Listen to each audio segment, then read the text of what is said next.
Corona Madhya Pradesh में पैर पसार रहा है। लगातार एक्टिव केस बढ़ते जा रहे हैं। विशेषकर इंदौर, भोपाल, महाराष्ट्र की सीमा से लगे हमारे जिले बैतूल, छिंदवाड़ा,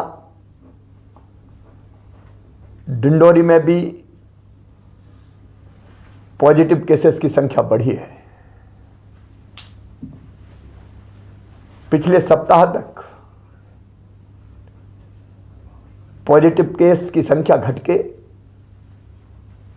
काफी कम हो गई थी। अब लगातार इसमें वृद्धि हो रही है। आज जब मैं आपसे बात कर रहा हूं 378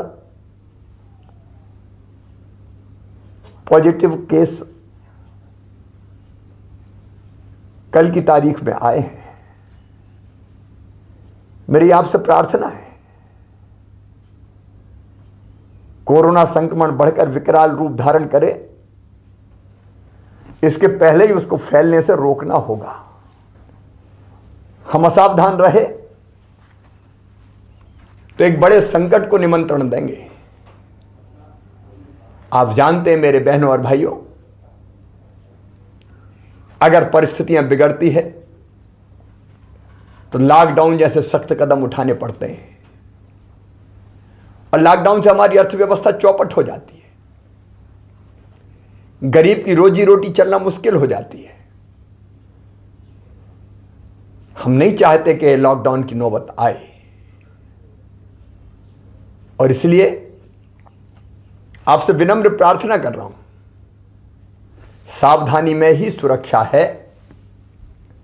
कृपया करके मास्क का उपयोग कीजिए।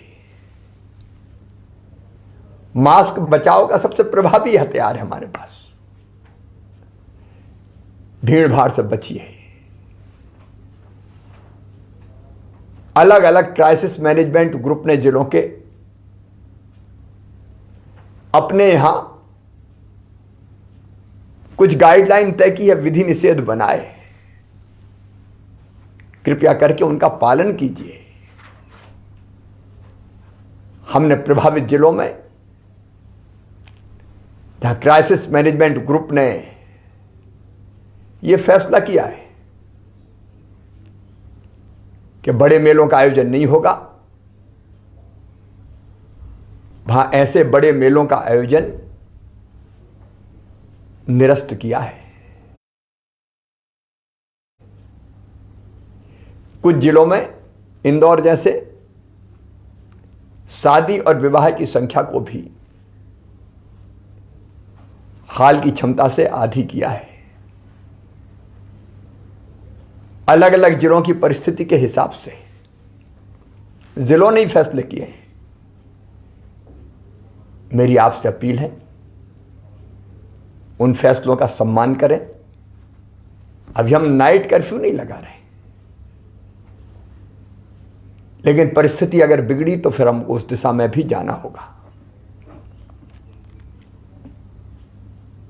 मेरी सरकार की भरपूर कोशिश रहेगी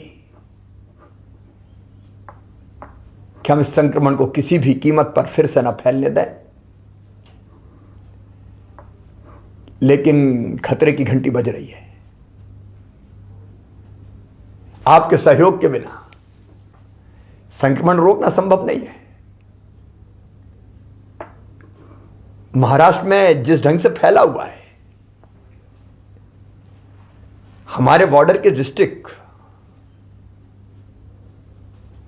चाहे वो बुरहानपुर हो, खरगोन खंडवा का भी थोड़ा थोड़ा हिस्सा लगा हुआ है, बैतूल, छिंदवाड़ा, सिवनी, बालाघाट, सबको सावधान रहने की जरूरत है। वहां से आने वाले भाई और बहनों की पूरी चेकिंग की जाएगी। मेरी अपील है कि आप यथासंभव महाराष्ट्र की यात्रा से बचें। और मेरे मजदूर भाई जो पड़ोस के जिलों में सवेरे जाते हैं, रात को वापस आते हैं, उनसे भी मेरा निवेदन है, मनरेगा के अंतर्गत आपके जिले में ही आपको काम की व्यवस्था की जाएगी। कृपया इस समय महाराष्ट्र जाने से बचें।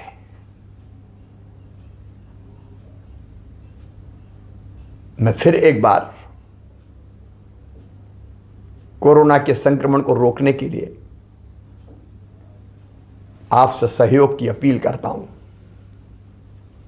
आपके सहयोग से पहले भी हमने कोरोना को विकराल रूप धरने से रोका है, घनघोर संकट में नियंत्रित किया है, और आपके सहयोग से ही अब फिर हम कोरोना को यहीं रोक देंगे। फिर एक बार कह रहा हूं, खतरा टाला नहीं। अमेरिका में 5 लाख से ज्यादा लोगों की मौत हो गई है। ये तो भारत के यशस्वी प्रधानमंत्री नरेंद्र मोदी जी के नेतृत्व का चमत्कार है कि हम काफी हद तक रोक पाए। और अब तो 60 साल से ऊपर की उम्र के वरिष्ठ नागरिक बहनों और भाइयों को टीका लगने वाला है।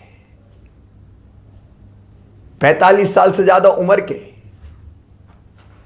गंभीर बीमारियों से पीड़ित भाइयों और बहनों को भी टीका लगेगा। इसलिए थोड़ा धैर्य रखिए, सावधानी रखिए, और आपके जिले में कोरोना की बनाई गई हर गाइडलाइन का पालन कीजिए। आइए हम मिलकर संकल्प करें, फिर कोरोना को मारेंगे। कोरोना हारेगा, मध्य प्रदेश जीतेगा। जय हिंद, जय मध्य प्रदेश।